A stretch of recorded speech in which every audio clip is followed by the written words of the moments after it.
Hallelujah Hallelujah Tuni pasien chidam nang pia hunhoi hun man pha nga sakina PLM service ya ki khom ki thai dinga hun man pha nga sak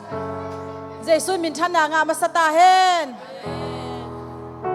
lai siang thong mun kha dong sim nuam ming lai siang thong mun kha sim phon ning la te number za tang khana pan tanga nang sim ning gam khem pe wo to pa tunga lungdam na o ging sakun lungdam na to pa na semun ama om na la sakomin hong payun to pa pen pasian a hi na theiun eite hong bol pa in ama hiya eite in ama hi eite in ama mi hiya ama gan khana sunga atu te hi lungdam na ko na to ama kong pi a lutulla phat na to ama huang sunga tumun ama tunga lungdam ko ulla ama min phadun bahang yam chile to pa hoi hi ama ina kipin khoton tunga ama thuma na akhang ina kipi hallelujah to pa tungai lungdam na za na ki ap ni hallelujah amen hallelujah amen to pa ni na no kep na te hangin lungdam nei to pa ka pasya hallelujah amen to pa nang ma-experience service kun sa to pa jam na dong pen natin oh mi mga katsenong kay kom natin hangin lungdam na lian mi kong kongen hati nga kilometer pa to jet kilometer jesu kong lay khak lungdam mo ngay tong pa oh natin tong pa nang mga katsen suwak talo miten suwatang na ngangit tahen dablo miten jam na ngangit tahen akihen si miten suwatang na ngangit tahen oh tong pa nang manong makailang ko sa pila na hoy nanay natin to nang manong noon ko lang makaingit tahen kanay lay hunte kempe kichwa pinto pa nang mamithan na din pe kipan kahun din te kempe to pang makaingit tahen jesu min ta thupang ngayon hi amen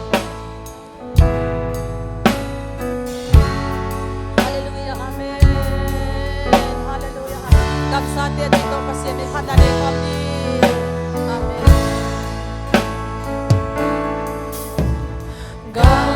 Kamsate lui luang alunggul bang topa ng kong lunggulin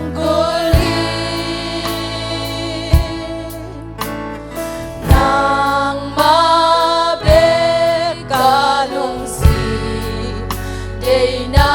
lebyak dini kong lunggul Kamsate lui luang Kamsate lui luang alunggul bang topa ng kong lunggulin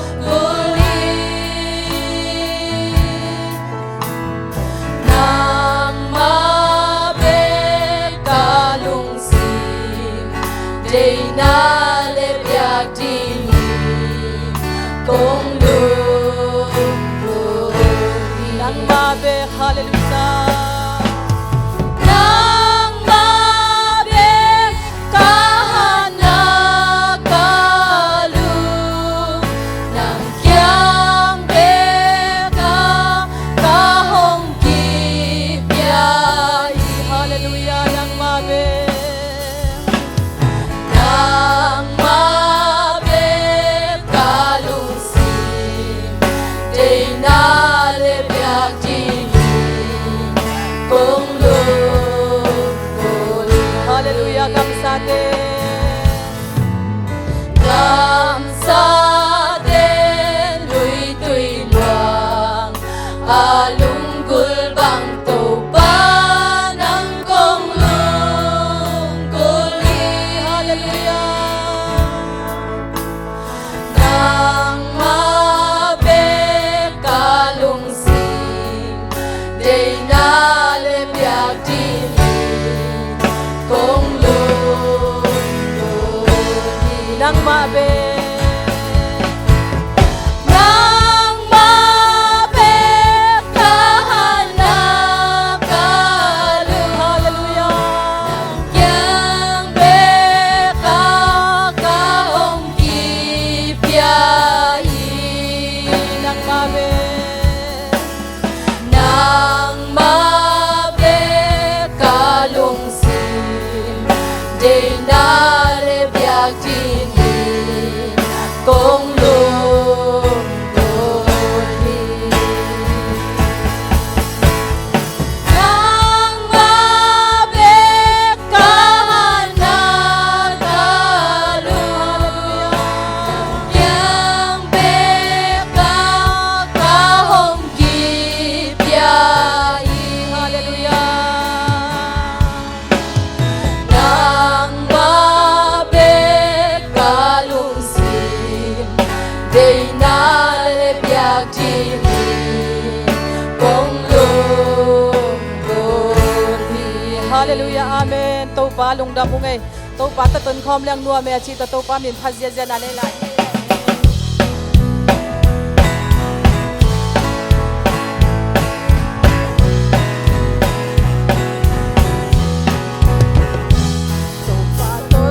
khom lên núa mê ngồi na kinh quay xe ta quay na sung nga tôn tung kinh qua dấu hi Hak san na om lo ilawa. hak san na om lâu hi lâu hak san na kinh dấu thế tàu pa ong om vì na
nuam si Nung sing ka tau pa sunga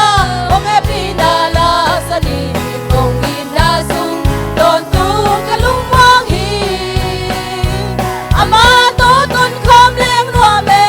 Hau dim khom leng nuam sa lai Tau pa sunga Hi sim min nuam ka sa pasian gam la din na Pasian lang le ding na Pasian chu le day na thu pi ta ngai sun di Nai sun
yan mai en so ni mi dang te mon ding sa Giêsu cũng pi mon ding hoi lo i Hallelujah. su long hei bo sang gam mo sen mang sin chu an mang kum ko mi na amai zong di ni van ta ma ilung kham na te Giêsu zo na su nga hong tui xóa ki ni van dai tui te hong luang ding hi Nakitakin kalunggam China. Nang vei na tung bahang ve ki luang lua in ki bak na kin kalang na dian na Kapasian hangin. kapasyan hangin luang lua in aman kapen lakyan na buwan pike yung tuang ta nun kilam dang pian kilam dang sa Tuman buwan pito kayong tuang ta Hello J-Lo, hey, yellow J-Lo, hey, hey, kasyang thâu hồng lên Kimi pa buat hel to kisema. Wow nu kisem na suang man pa. Tòa bằng tê kín tô man hồng xem ta Kapasian hoy dalam dange. Kapasyan hoy dalam dange Aman kapen lakyan na buwan pike yung tuam ta Nun kilam dang biyan kilam dang sa Tumat buwan pito kayong tuam ta Hello J-Lo,